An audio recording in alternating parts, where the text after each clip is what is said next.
video book series, um, Narrative of the Life of Frederick Douglass, Chapter 2. My master's family consisted of two sons, Andrew and Richard, one daughter, Lucretia, and her husband, Captain Thomas Auld. They lived in one house upon the home plantation of Colonel Edward Lloyd. My master was Colonel Lloyd's clerk and superintendent. He was what might be called the overseer of the overseers. I spent 2 years of my childhood on this plantation in my old master's family. It was here that I witnessed the bloody transaction recorded in the first chapter.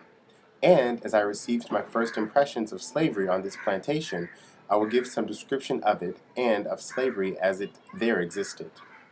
The plantation is about 12 miles north of Easton in Talbot County and is situated on the border of Miles River.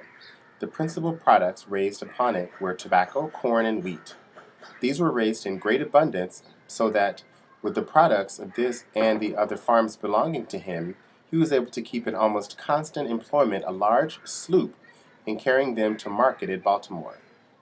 This sloop was named Sally Lloyd, in honor of one of the colonel's daughters.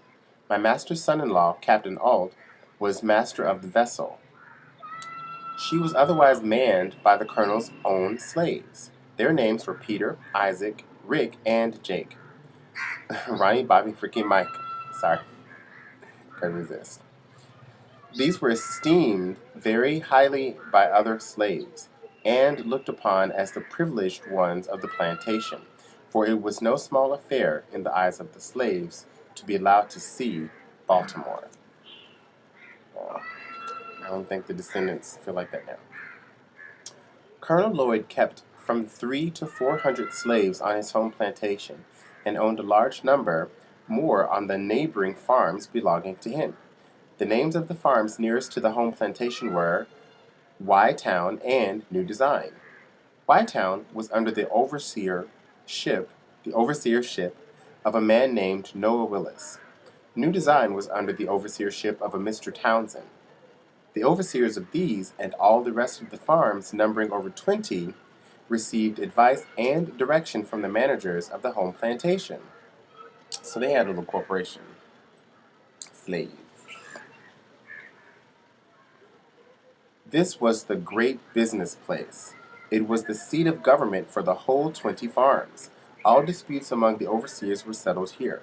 If a slave was convicted of any high misdemeanor, became unmanageable, or evinced a determination to run away, he was brought immediately here, severely whipped, put on board the sloop, carried to Baltimore, and sold to Austin Woolfolk or some other slave trader as a warning to the other slaves remaining. Here, too, the slaves of all the other farms received their monthly allowance of food and their yearly clothing. The men and women slaves received as their monthly allowance of food 8 pounds of pork, and I don't mean ham the hog, or its equivalent in fish, and 1 bushel of cornmeal. Their yearly clothing consisted of 2 coarse linen shirts, 1 pair of linen trousers, like the shirts, 1 jacket, 1 pair of trousers for winter, made of coarse negro cloth, 1 pair of stockings, and 1 pair of shoes, the whole of which could not have cost more than $7. The allowance of the slave children was given to their mothers, or the old women having the care of them. The children unable to work in the field had neither shoes, stockings, jackets, nor trousers given to them. Their clothing consisted of 2 coarse linen shirts per year. That's a long way from Baby Gap. That's a long way from Baby Gap. Ooh, 2 coarse linen shirts per year. When these failed them, they went naked until the next allowance day. Children from 7 to 10 years old, of both sexes, almost naked, might be seen at all seasons of the year.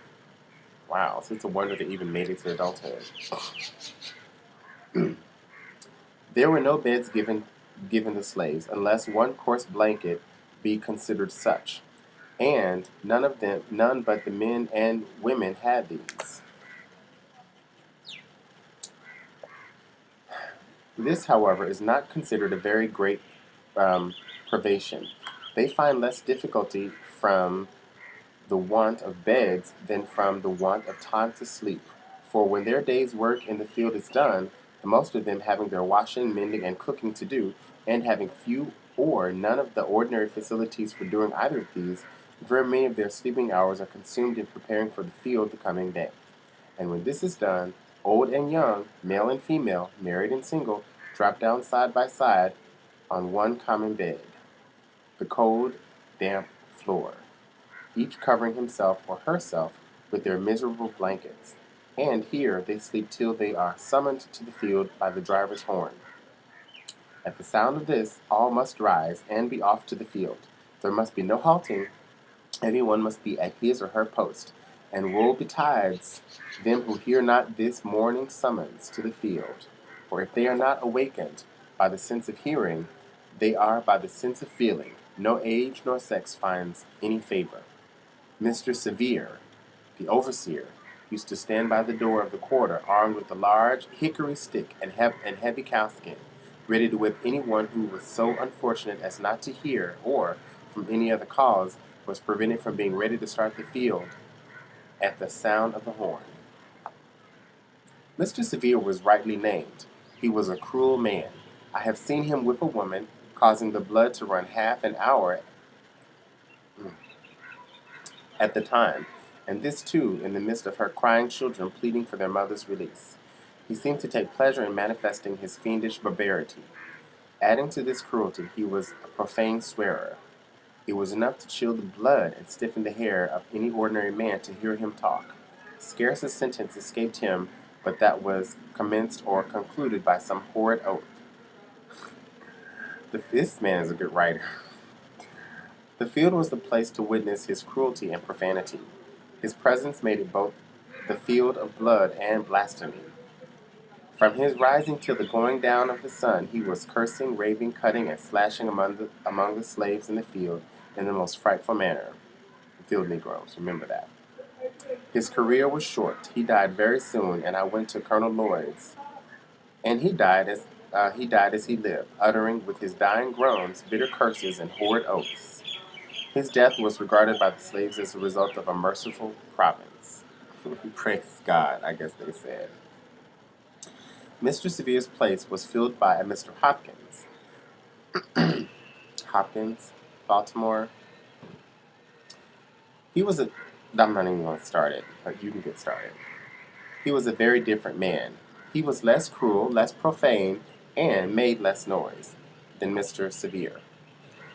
His course was characterized by no extraordinary demonstrations of cruelty.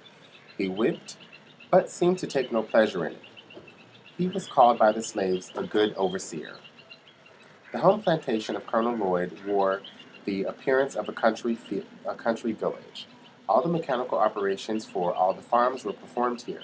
The shoemaking and mending, blacksmithing, cart riding, coopering, weaving, and grain grinding were all performed by the slaves on the home plantation, so these were skilled people.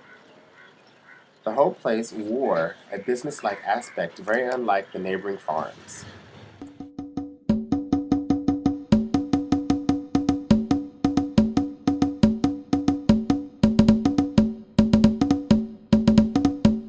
All my warrior na gboju ambu o pax in this original story man dey